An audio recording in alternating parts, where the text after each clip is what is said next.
क्या नाम है? मोहम्मद आरिफ। ये क्या किया आपने? ये मैंने नहीं किया जी, भाई ने किया। कौन से भाई ने किया? ये पड़ा है। क्या किया इसने? इसने ये आज की कहानी पाकिस्तान में रहने वाले दो शैतानों की है।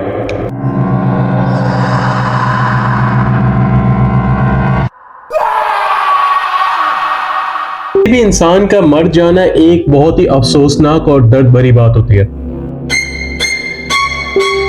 और ये दर्द सिर्फ वही खानदान जानता है जिसका कोई अपना खोया हो।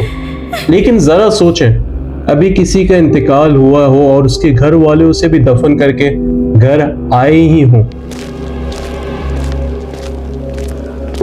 और अगले दिन सुबह जब वो देखने जाए तो वहां से उनके अपने की लाश गायब हो। बात हमेशा याद रखें, क्योंकि एक इंसान ही दूसरे इंसान को तकलीफ पहुंचा सकता है, लेकिन मर जाने के बाद अगर कोई किसी को तकलीफ पहुंचाए तो वो इंसान नहीं, शैतान कहलाता है।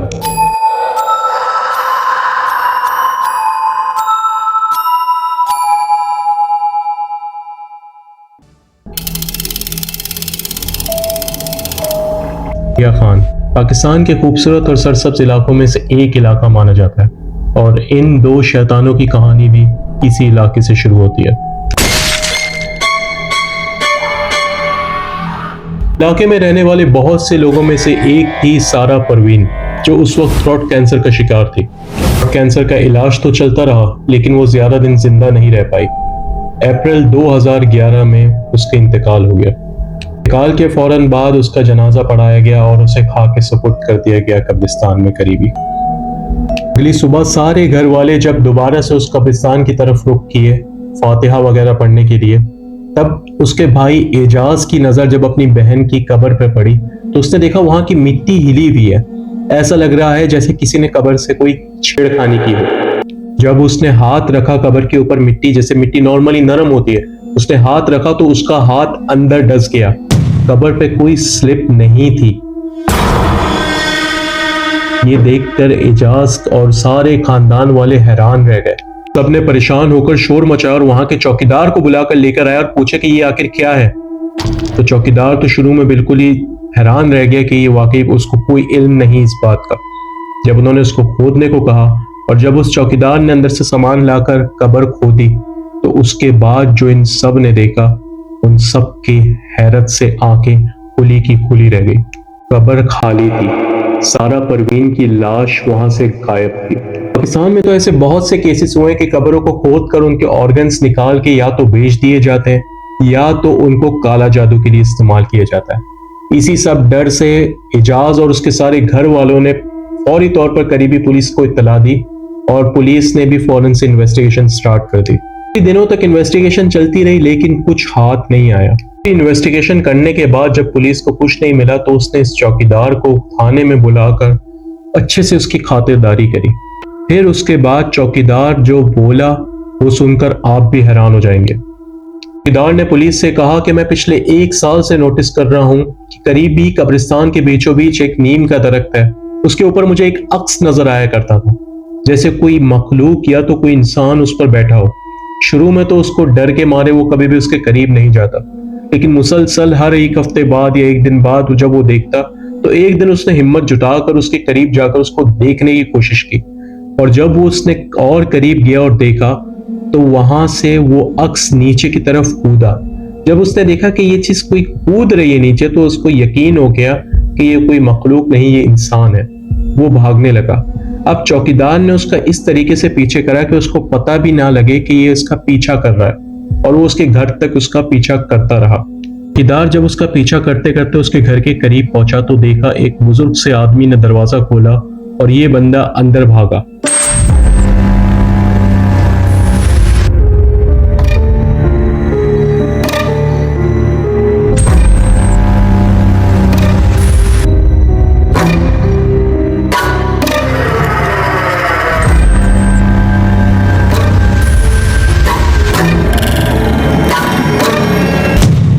और फिर उसने दरवाजा बंद कर दिया। वो उसके घर के करीब गया तो उसको एक औरत के मुसलसल रोने की आवाजें आ रही थी। उसको दिल में वसवसा महसूस होने लगा कि यार कुछ तो है जो मुझे देखना चाहिए। करीबी उसको उस घर की खिड़की नजर आई। वो वहां से गया। उसने खिड़की से झांक कर जो चीज देखी तो उसके भी हाथ पैर कांपने लग गए। वो दो आदमियों को देखता, एक वही जो वहां से भागकर आया था, दूसरा भी सेम उम्र का, दिखने में उसका भाई लग रहा था। दोनों एक पॉलीथीन की थैली में पॉटी कर रहे थे। और सिर्फ ये नहीं, वो एक दूसरे की पॉटी एक दूसरे के जिस्म में मल रहे थे और पेशाब एक दूसरे को पिला रहे थे। ये गंदगी देखकर उसने उतरते ही सीधा वापस कब्रिस्तान के रुख किया। यहीं थे वो दो शैतान भाई। बड़े भाई का नाम था फरमान और छोटे का नाम था आरिफ। पुलिस ने उस चौकीदार से पूछा कि क्या तुमने उनको दोबारा कब्रिस्तान के आसपास देखा? तो चौकीदार ने कहा उस वाकये के बाद दोबारा से मैंने इनको नीम के पेड़ पे चढ़ते हुए, और इस बार एक को नहीं दोनों को चढ़ते देखा, तो मैंने अपनी कुल्हाड़ी उठाई। जब मैं उनके करीब जाने लगा तो उनकी आंखों में एक अजीब सी चमक थी। मैंने करीब जाके उनको पूछा कि तुम लोग यहाँ आके क्या करते हो? तो दोनों ने मुस्कुराते हुए कहा कि हमें यहाँ आना पसंद है। ये नीम का पेड़ बहुत अच्छा लगता है, यहाँ से कब्रें हमसे बातें करती है। ये सुन के चौकीदार की हालत और बुरी हो गई। उसने मजीद कोई बात करना ठीक नहीं समझा और वहां से चला गया। तो पुलिस ने उससे पूछा कि आखिर तुम्हें क्यों शक है कि उस लड़की की लाश भी इन लोगों ने निकाली या इन्होंने कुछ किया होगा उसकी लाश से? तो इसने बताया, चौकीदार ने, कि भाई जिस दिन इस लड़की को दफनाया गया था तो मैंने उस दिन इनको सिर्फ पेड़ पे बैठे नहीं, कुछ औजारों के साथ जाते हुए भी देखा था। पुलिस इस चौकीदार को लेकर सीधा उसके घर की तरफ धावा बोलती है।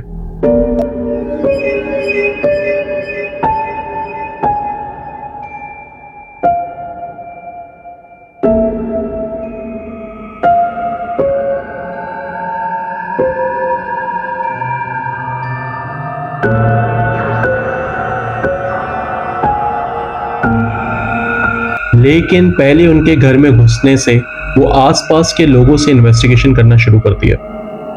पड़ोसियों ने बताया इनके घर से हमेशा शोर शराबे या किसी औरत के रोने की आवाजें आ रही होती मुसलसल।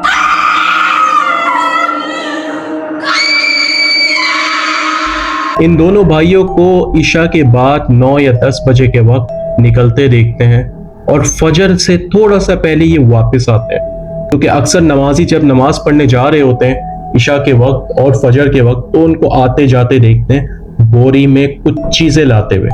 तो उनको लगता है कि ये कोई चोर है या छोटी मोटी चोरियां करते हैं। उनमें से एक पड़ोसी बोलता है कि मैं एक दिन रात के 10 साढ़े 10 बजे अपने घर की छत से देखता हूँ ये लोग अपने घर के कंपाउंड में हग रहे होते हैं। तो मैं हैरानगी से पहले देखता हूँ कि ये दोनों हग रहे हैं कि घर में कोई वॉशरूम या ऐसी जगह नहीं। थोड़ी ही देर बाद वो एक दूसरे के हगने को दूसरे के जिस्म में लगाना शुरू कर देते हैं और उसी हगने को, उसी पॉटी को खाना शुरू करते हैं। कहते हैं ये चीज देखते ही मैं सीधा अपने घर में आया और उस दिन के बाद मैंने इनके घर में झांकना ही बंद कर दिया। मुझे लगा कि मुझे डर है कि ये जरूर कोई जादू टोने का काम करते हैं जिससे मैं खुद को और अपने घर वालों को दूर ही रखना चाहता हूँ।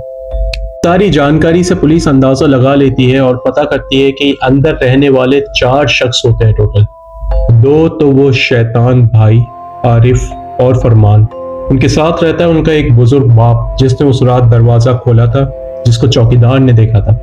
और जो इस औरत की रोने की आवाजें मुसलसल आ रही होती हैं वो उनकी बहन होती है जो एक दिमागी मरीज थी। अब ये सब के बाद पुलिस सीधा अब उनके घर में घुसती है। उसका बाप दरवाजा खोलता है, वो अंदर जाके देखते हैं तो आरिफ उस वक्त सो रहा होता है और दूसरा फरमान उस वक्त घर में नहीं होता। तो पुलिस उसको उठा के बोलती है कि हमें इस घर की तलाशी लेनी है। तो आरिफ तो शुरू में कहता है कि कुछ भी नहीं है, आप खैरियत हैं, आप आए, ठीक है। पुलिस बहरहाल उसको कोने में करके अपना काम करना शुरू करती है। पुलिस आसपास देखती है, उनको कुछ खास मिलता नहीं, तभी उनकी नजर जाती है एक कमरे पे जिस पे बाहर से ताला लगा होता है। पुलिस कहती है कि इस दरवाजे को खोलो, क्योंकि उस दरवाजे में से उसको एक अजीब सी स्मेल आना शुरू होती है। पुलिस वाले आरिफ को कहते हैं, आरिफ कहते हैं नहीं वो कुछ चीजें रखी हैं हमारी, ऐसा वैसा। फिर एक करारेदार चमाट पड़ने के बाद आरिफ दरवाजे की चाबी लाकर फौरन से खोलता है और जब वो अंदर पुलिस दाखिल होती है तो इस हद तक बदबू कि वो 5 मिनट तक भी खड़े नहीं रह पाते वहां। पुलिस का इंचार्ज इंस्पेक्टर भट्टी उसको बुलाकर बोलता कि ये क्या है। वो कहते ये हांडी है, कुछ दिन पहले की है, आप कहें तो मैं गर्म करके आपको भी दे देता हूँ, आप भी खा लो। कहते नहीं नहीं कोई जरूरत नहीं है। किसकी है? कहते इन बकरे की है, तो हम लोग बस गर्म करके खा रहे होते हैं। लेकिन वो बू जो होती है वो उस हांडी के साथ साथ पूरे कमरे में फैली हुई होती है। इंस्पेक्टर को कोई तो बात होती है कि यार कुछ तो है इस कमरे में। बहरहाल वो तलाशी लेना शुरू करता ही है कि उसकी नजर पड़ती है एक बोरी पे, एक चारपाई के नीचे रखी बोरी, जिस चारपाई पे वो फरमान उसका दूसरा भाई सोता था।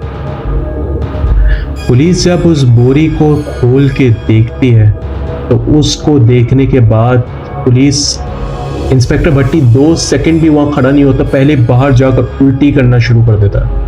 इंस्पेक्टर जल्दी से बाकियों को बोलता है कि इस आरिफ को पकड़ के लेकर आओ। वो भागने की कोशिश कर ही रहा होता है, उसको पकड़ के दोबारा से घर में लाते हैं, उस कमरे में लेकर आते हैं और उससे पूछते हैं कि ये क्या है, क्योंकि उसमें गले सड़े इंसानी जिस्म के टुकड़े होते हैं उस बोरी में। और फिर वो बोलता है कि ये लाश उसी लड़की की है जिसकी आप तलाश कर रहे हो। हाँ, ये लाश थी सारा परवीन की। उसके सारे टुकड़े देखते हुए उस बोरी में बंद पुलिस ये पूछती है कि इसमें से एक टांग कहाँ है। आरिफ उस पतीले की तरफ देखता है और मुस्कुराने लगता है। पहली लाश है, इसी में टुकड़े पड़े हैं। किसके टुकड़े हैं? ये पाँव के हैं। पाँव के हैं? ये किसके पाँव के हैं? मर्द के हैं, पता नहीं रानी के। ये तूने निकाली थी कब्र में से? जी। और इसके अलावा कोई कुत्ते बिल्ली का भी गोश्त खाया? जी हाँ, एक कुत्ता है जी? जी। मुंह पर करो ना। मीन्स उस हांडी में पकने वाला गोश्त सारा परवीन की टांग थी। ये जालिम इंसान का गोश्त खा रहे थे। पहली बच्ची उन्होंने निकाली थी, ये सामने कब्र है, तो जिसको कैंसर था वो निकाल के ये घर पे ले गए उन्होंने, वहां उसको काट कर उसका गोश्त पकाया खाया। सबके बाद पुलिस ने पहली फुर्सत में आरिफ को अरेस्ट किया और वहां से मिलने वाले सारा के जिस्म के सब टुकड़े, वो पतीले, वो चीजें, उन सबको लेकर थाने ले आए। फिर दूसरे ही दिन पुलिस इसके भाई फरमान को भी एक दुकान से पकड़ लेती है। पुलिस ने इनकी अच्छे से खातिरदारी करने के बाद फिर इन्होंने एक्सेप्ट करा कि हाँ ये लाश सारा परवीन की थी और हम कब्रिस्तान से इसको लेकर आए थे। जिस पर पुलिस ने पूछा तुम कर क्या रहे थे? उसने कहा अभी तो हमने सिर्फ आना शुरू ही किया था, ये गोश्त खा रहे थे। अब आपको लग रहा होगा कि ये इनका पहला केस है। नहीं, अच्छे से इनकी खातिरदारी होने के बाद इन्होंने अपना पूरा चट्टा कट्टा पुलिस के सामने खोल के रखा। ये 100 से भी ज्यादा लाशें लाकर खा चुके थे अपने घर में। वो घर में लाशें लाते मुख्तलिफ कब्रिस्तानों से, जो लोग इनको देखते थे बोरियों में सामान ला रहे, वो बोरियों में लाशें होती थी। ये लोग घर में लाते, कुल्हाड़ी से उसको काटते, उसी पतीले में बनाकर खा जाते। शुरुआत ये लोग करते थे, सबसे पहले इंसान का पैर काटते थे, फिर हाथ, फिर सीना, आखिर में सर। इनके कहने के मुताबिक इंसान का दिमाग सबसे ज्यादा लजीज होता है।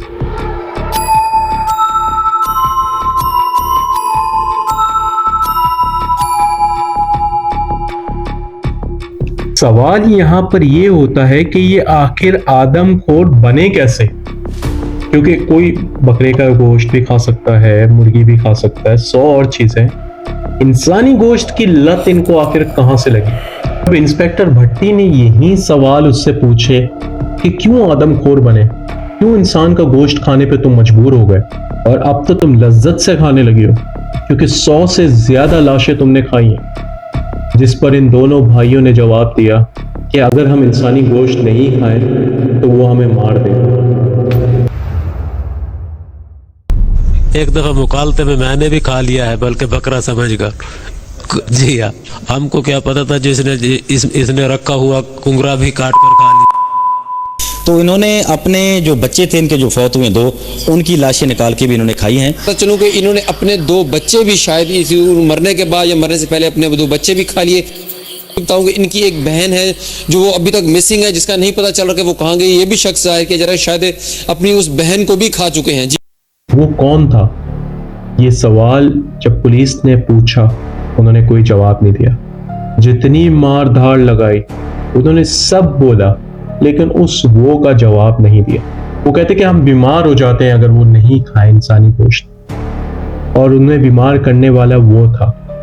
उन्होंने ये जरूर बताया कि उनको दरबार में एक बुजुर्ग मिले थे जिनके साथ ये कुछ वक्त गुजारने के बाद तो उस बुजुर्ग ने इनसे कहा था कि अगर तुम इंसान का गोश्त खाना शुरू कर दोगे तो तुम्हें दुनिया में हर चीज हासिल होना शुरू हो जाएगी, तुम्हारे अंदर की भूख खत्म हो जाएगी, और यहाँ तक कि तुम्हारे घर के मामलात भी ठीक होने लग जाएंगे। जो 2 बीवियां तुमको छोड़ के गई हैं, तुम दोनों की बीवियां भी घर वापस आ जाएंगी। उस बुजुर्ग ने इनसे कहा कि जब तुम इंसानी गोश्त खाओगे और उसके बाद जब तुम हगोगे, उस हगने को तुम्हें अपने जिस्म पर मलना होगा। घर आकर ये लोग परेशान होकर ये सोचने लगे कि यार अब गोश्त लाएं तो लाए कहां से, मार तो सकते नहीं है किसी को क्योंकि कत्ल का इक़दाम हो जाएगा और पकड़े जाएंगे। लेकिन अगर मरे हुए गोश्त या मरे हुए इंसान को खाया जाए जो कि कब्र में दफन है, जिनका ना कोई हिसाब लिया जाएगा और ना कोई पूछेगा। ये शैतानी ख्याल आया इन दोनों इब्लीसों के दिमाग में, और इस ख्याल के आने के बाद ही इन्होंने अपनी दरिंदगी दिखाना शुरू कर दिया।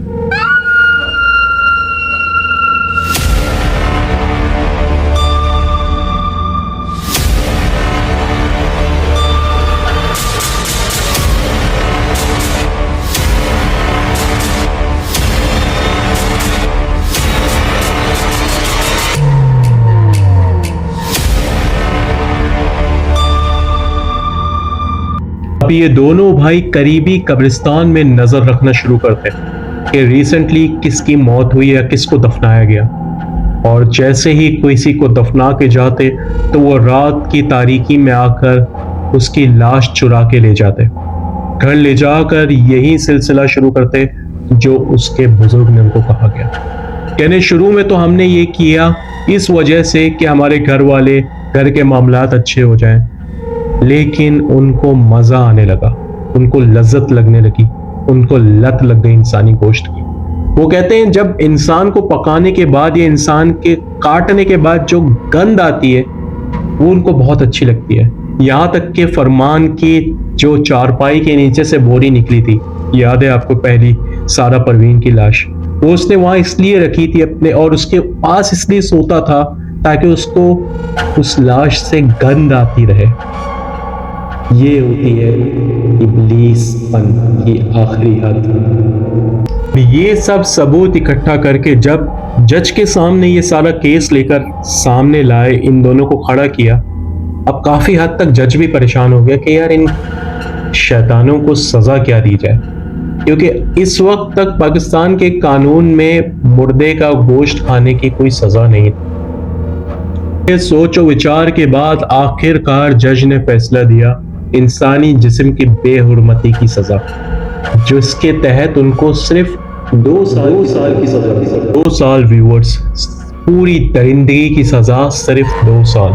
और उन 2 सालों में भी ज्यादातर वक्त उन्होंने सिर्फ और सिर्फ हॉस्पिटल में गुजारा, क्योंकि उनके जेलर का कहना था ये हर वक्त रात में इनके शोर की आवाजें शुरू हो जाती कि हमें गोश्त हमें गोश्त और कुछ नहीं।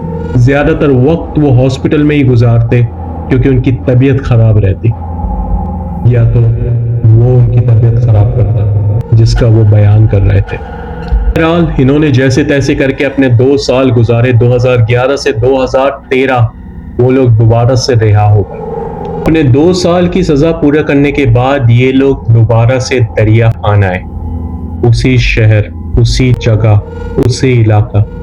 उस इलाके में जब ये खबर फैली वहां खौफ फैल गया, और वहां के कुछ इलाके मकीन इतना गुस्से में और इतने तैश में आ गए कि इनको जान से मार देने के लिए तैयार हो गए। इनको काफी हद तक पुलिस प्रोटेक्शन भी मिली।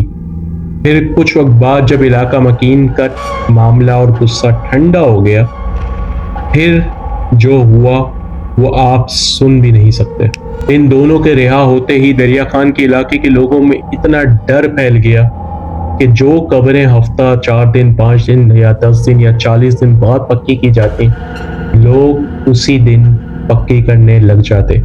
और बहुत से लोग बार बार अपने कब्रों में आके चेक करते अपने करीबों के कि कहीं ये दोनों इब्लीस हमारे किसी करीबी की कब्र खोद कर उसकी लाश लेके खा तो नहीं गए। कुछ वक्त गुजरा, उसके बाद रात की तारीकी में इलाके मकीन तो वैसे ही इस घर से बहुत डरे हुए थे। उनको एक बदबू आना शुरू हो गई। बहुत फौरी तौर पर सारे इलाके के लोग वहां जमा हो गए उसी घर के बाहर। पुलिस को इत्तला दी। पुलिस फौरन से घर में आकर घुसी और देखा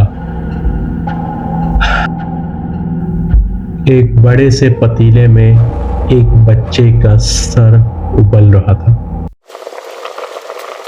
मतलब उन्होंने निकलने के बाद दोबारा से अपनी दरिंदगी शुरू कर दी। फौरन से इन दोनों को हिरासत में लिया और पूछा कि ये बच्चा कौन है, कहां से लेकर आए। तो आगे से जवाब देते हैं कि ये हमने कब्र खोद के निकाली। पुलिस को इनको आसानी से छोड़ने का कोई इरादा नहीं था। इनके ऊपर कोई ऐसा मुकदमा बनाना था कि ये ज्यादा से ज्यादा वक्त जेल में गुजारे। तो इन पर एक्ट ऑफ टेरर का मुकदमा लगाया, क्योंकि इन्होंने पूरे इलाके में खौफ फैला दिया था, जिसके तहत इनको 12 साल की सजा सुनाई गई। 2014 से लेके 2026 तक। आज साल है 2025 का। अगले साल ये दोनों शैतान रिहा होने वाले। अब ये क्या करेंगे? रिहा होने के बाद अगर गोश्त नहीं खाएंगे तो वो उन्हें मार देगा।